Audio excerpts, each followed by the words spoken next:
Okay, magandang hapon po. Hindi, hapon. 12:15 eh. Hapon sa inyong lahat. Ito po si Richardson. At nandito po sa akin sa kaliwa at sa kanan ang ating mga nanalo po sa lumipat at magsaya promo po from Macau, no? Okay. So, palakpakan muna sa dati lahat. Yay! Nandito sila. Buhay sila nakapunta po dito. Yan, okay. Yan, ano po pangalan nila din? Marisa David. Marisa David. Ano si Bal David, yung basketball player? Chewin ko yan. Chewin mo. Okay, ikaw, anong pangalan mo? Ano, Christina?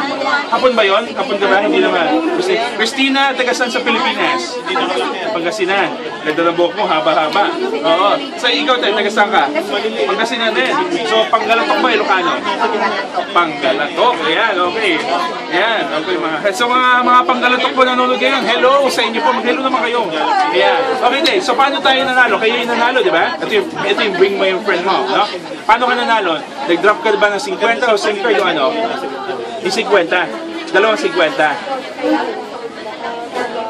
Tatlo pa, marami pa, okay. So nag-drop po siya ng maraming $50 ng vouchers sa Smart Pinoy Drop Boxes po natin at nanalo ka.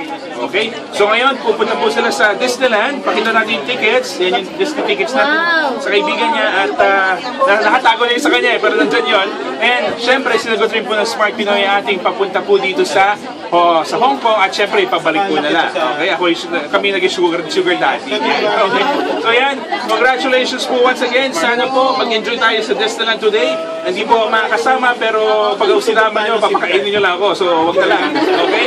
So enjoy na lang po tayo. Congratulations. At congratulations. Ito na naman po tayo sa Smart Pinoy. Sa mga hindi pa po, sa mga nanalo na, congratulations.